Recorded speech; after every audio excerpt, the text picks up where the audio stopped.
Hello, good morning. எல்லாரும் எப்படி இருக்கீங்க? இன்னைக்கு வந்து 2 ஜூலை. நேற்று ரொம்ப வெயிட்டிங் டே மாதிரி ஆயிடுச்சு. ட்ரேட் எடுக்கிறது ரொம்ப ட்ரிக்கியாக இருந்தது. எனக்கு ட்ரேடு எடுக்கவே முடியல. என்னன்னா வந்து நம்ம வீக்கெண்ட்லேயே சொன்ன மாதிரி, சண்டே சொன்ன மாதிரி, இந்த வீக் ஆல்மோஸ்ட் வந்து சைட்வேஸ்லேயே போயிடும். பெரிய ப்ராஃபிட் வந்து வந்தாலும் நம்ம எடுக்கிறதுக்கான சான்சஸ் கிடைக்குமாங்கிறத டவுட்டில் சொல்லியிருந்தேன். ஸோ 2 லைன் 24,130யும் அங்கேருந்து வந்து கீழே 23,880 இதுக்குள்ளாரே மேலேயும் கீழேயும் போயிட்டு இப்படியே போகும் அப்படின்னு சொல்லியிருந்தேன். நேற்று வந்து நம்மளோட பிளானிங் என்னவா இருந்தது அப்படின்னா 23,950க்கு கீழே வந்து ஸ்டார்ட் பண்ணணும், 24,020க்கு மேலே வந்து லாங் போகணும். இதுதான் வந்து பிளானிங். என்னாச்சு, ஃபர்ஸ்ட் ஓப்பனிங்லேயே ஆல்மோஸ்ட் ஒரு 930 945க்கெலாம் நம்ம லைனுக்கு மேலே வந்துருச்சு. ஸோ இது வந்து இன்டிசிசிவ் ஜோன். என்ன எந்த முடிவும் எடுக்க முடியாது. அப்படியே ட்ரேட் எடுத்தாலும் பை லக்கில் கிடைச்சாதான் உண்டு அப்படின்ற மாதிரி சொல்லியிருந்தேன். எக்ஸாக்டாக இந்த லைனுக்குள்ளே நேற்று ப்ளே பண்ணிட்டு போயிடுச்சு. இருந்தாலும் இந்த டாப் 24,020 வரும்போது ஒரு ஐடியா இருந்தது, லாங் போகலாம் கன்ஃபார்மாக, நம்மளோட டார்கெட்டை ரீச் பண்ணுற அளவுக்கு போகும், லாங் போகலாம் அப்படின்னு பிளான் பண்ணியிருந்தேன். ஈவன் நடுவில் வந்து அதை என்னோடய வீடியோலே வந்து கமெண்ட் ஒன்று போட்டிருந்தேன்.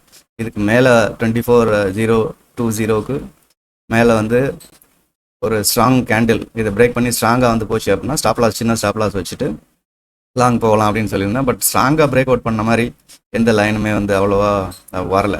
ஏன்னா ஒரு பிரேக் அவுட் கொடுக்குது, அப்புறம் உடனே ரெட் கேண்டில் ஃபார்ம் ஆகுது. மறுபடியும் அதே தான், பிரேக் அவுட் இங்கே கொடுத்தாலும் மறுபடியும் உடனே ரெட்டு ஃபார்ம் ஆகுது.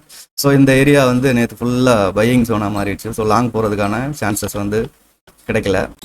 ஈவன் நம்ம யாரும் லாங் எடுத்திருந்தா கூட சின்ன ஸ்டாப் லாஸ் தான் வச்சுருப்பீங்க அப்படின்னு நினைக்கிறேன். இங்கே கீழே இந்த லைனுக்கு வரவே இல்லை. நம்ம ஸ்டார்ட் பண்ணலாம்னு நினச்சா பிளானிங் படி வரவே இல்லை. ஸோ நம்ம எதிர்பார்த்த மாதிரி ஆல்மோஸ்ட் 3 நாள் வந்து இப்படியே சைட்வேஸ்லேயே போயிட்டு இருக்குது. இன்னைக்கு நாளைக்கு இன்னும் 2 நாள் தான் ட்ரேடிங் இருக்குது. ஓகே, ஸோ இன்றைக்கி வந்து என்ன பண்ணலாம் அப்படின்ற பிளானிங் அப்படின்னு பார்த்தா, யூஎஸ் மார்க்கெட் வந்து ப்ராஃபிட் புக்கிங் தான். நாஸ்டாக்ல வந்து ப்ராஃபிட் புக்கிங் மாதிரி தான் நடந்திருக்கு. பட் ஸ்டில் வந்து மார்க்கெட் வந்து கன்சிடர் புல்லிஷ் தான். ஏன்னா எல்லா டெக் ஸ்டாக்ஸுமே வந்து பாசிட்டிவாக தான் வந்து க்ளோஸ் ஆகிருக்குது. குளோபல் நியூஸ் ஒன்றும் ஸ்பெஷல் நியூஸ், இம்பார்ட்டன்ட் நியூஸ் மாதிரி எதுவும் இல்லை. சர்ப்ரைஸாக பார்த்தா க்ரூட் ஆயில் ப்ரைஸ் வந்து ரொம்ப கம்மியாக இருக்குது. ஸோ அது வந்து ஒரு பெரிய பாசிட்டிவ் சைன். ஆல்மோஸ்ட் இப்போ $70 கிட்ட வந்திருக்கு. நேற்று நைட்டு தான் இறங்கி இருக்குது.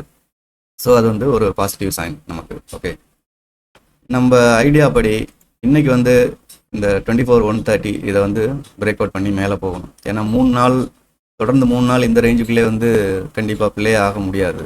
இன்றைக்கி வந்து 4ஆவது நாள். ஸோ இது பிரேக் அவுட் கொடுத்து மேலே போகணும் அப்படிங்கிறது என்னுடைய எதிர்பார்ப்பு.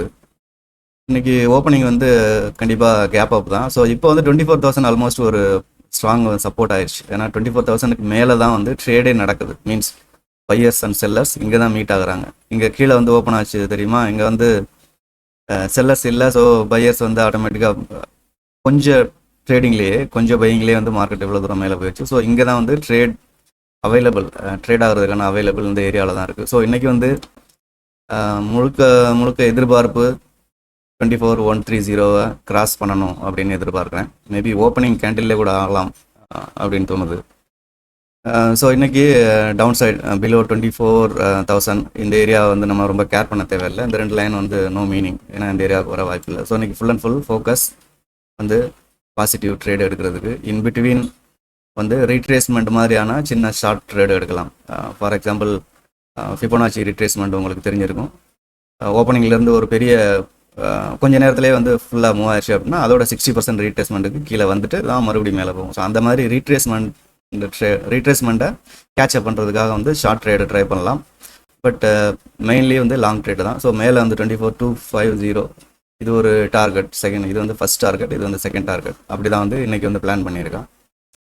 ஸோ மார்னிங் நம்ம டிஸ்கஸ் பண்ணுறோம். இன்பிட்வீன் ஏதாவது உங்கள்கிட்ட கம்யூனிகேட் பண்ணணும், ஏதாவது அப்டேட் இருக்குது, புது சேஞ்சஸ் வருது, மார்க்கெட் டைரெக்ஷன் மாறுது அப்படின்னா உங்கள்கிட்ட கம்யூனிகேட் பண்ணுறதுக்கு வந்து கஷ்டமாக இருக்குது. ஈவன் என்னோடய வீடியோவில் கமெண்ட் நான் போட்டாலும் அதை நிறைய பேர் போய் பார்க்க மாட்டீங்க. ஸோ அதுக்காக ஒரு டெலகிராம் சேனல் ஒன்று ஆரம்பிச்சுட்டு அதில் இன்கேஸ் ரெகுலர் அதில் டாக்கிங் இருக்காது. இன்கேஸ் இம்பார்ட்டண்ட் அப்டேட்ஸ் வந்ததுன்னா நான் அதில் வந்து போடலாம் அப்படின்னு பிளான் பண்ணியிருக்கேன். மேபி நெக்ஸ்ட் வீக் இதுக்கு பார்க்கலாம். ஸோ இன்றைக்கி வந்து புல்லிஷ் பயாஸ் எதிர்பார்க்குறது, கேப் அப் ஓப்பனிங், 2 டார்கெட் வச்சுருக்கேன். இதில் வந்து ஷார்ட் எடுக்கணும்னா மீன் ரிவர்ஸ் ஆகும் இல்லையா, அதை வந்து ஃபிபோனாச்சி டூலை யூஸ் பண்ணி ஒரு 60% ரீட்ரேஸ்மெண்ட் அந்த மாதிரி ட்ரை பண்ணலான்னு இருக்கேன். நீங்களும் வந்து மார்க்கெட் அனலைஸ் பண்ணிவிட்டு ட்ரேட் பண்ணுங்கள். இன்றைக்கி வந்து இந்த சைட்வேஸ் இது வந்து இன்றைக்கி மாறணும் அப்படின்னு எதிர்பார்க்குறேன். ஸோ ஓகே, ட்ரேட் பண்ணுங்கள். ட்ரேட் பண்ணிட்டு எப்படி இருக்குது அப்படின்னு சொல்லுங்கள். தேங்க்யூ.